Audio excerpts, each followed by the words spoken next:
Gentlemen, you're going to protect yourselves at all times, obey my instructions at all times. You keep fighting until I tell you to stop. Touch gloves, step back. Let's go. Okay. The legendary Fedor Emelianenko in the corner of Nemkov. Go. As is Nemkov's older brother, Victor, also a professional fighter.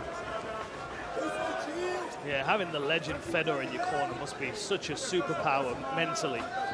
All the wisdom that he's got, all the information he can pass on, dealing with big guys as well. Who breaks the seal here, Dan? That was one of my #1 questions in this heavyweight fight, because you're taking a huge risk stepping into range against either man. Yeah, I agree. Oh, good touch with that left hook. Tries for the takedown, almost gets it. And he's got it. Look at that. Established the takedown straight away. It was a good sprawl initially from Ferreira.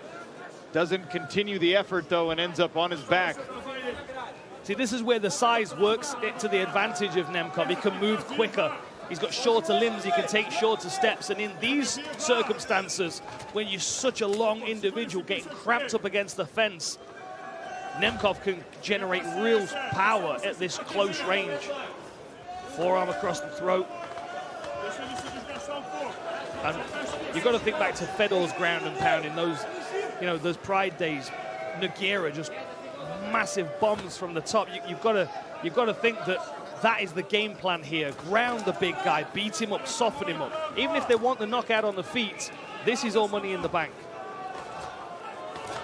Good elbows. You just mentioned Nogueira. Renan Ferreira actually started his MMA journey training with the Nogueira brothers down in Brazil. Perhaps feels a little bit of rivalry with this Fedor camp. Isolate that bottom arm so he can open up the guard that much more.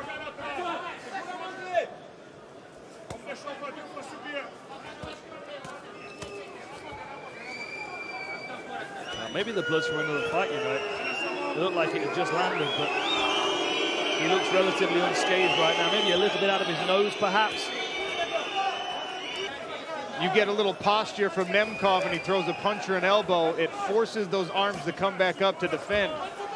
Potential armbar.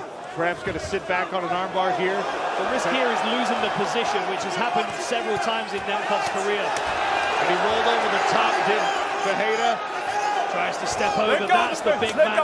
That's the advantage of the big man there. He just hipped in the weight that landed on Nemkov then. He's going to have to fight for position first, and he doesn't, so Nemkov able to roll back to the top. See, that's technique over size. That's a clear advantage of Nemkov, knowing how to move his body to make the most of the position. And he's going arm triangle again. But I've done my research. I expect an arm triangle. That means the ATT corner have been expecting one as well. Here's another setup. And this one is getting tighter and tighter. Oh, this is done. It's over! Vadim Nemkov with a first-round submission for a heavyweight belt. Wow. So here's the mount position that we're going to see in a minute. Oh, look, he's got the arm triangle synced up. There's the mount. So legs are past either side. Arm triangle is isolated. Really, really solid work here. Then he's going to drop all of his weight through that shoulder. Here we go. All of the weight's coming through this shoulder. Cutting off this blood supply here for Renan Ferreira. That's why it comes on so quickly. Look at this. There's the choke right there. Carotid artery cut off. Wow. It's like a whole new career has just begun for him at heavyweight. And he was a lethal light heavyweight. Right, I'm going to chat with the guy.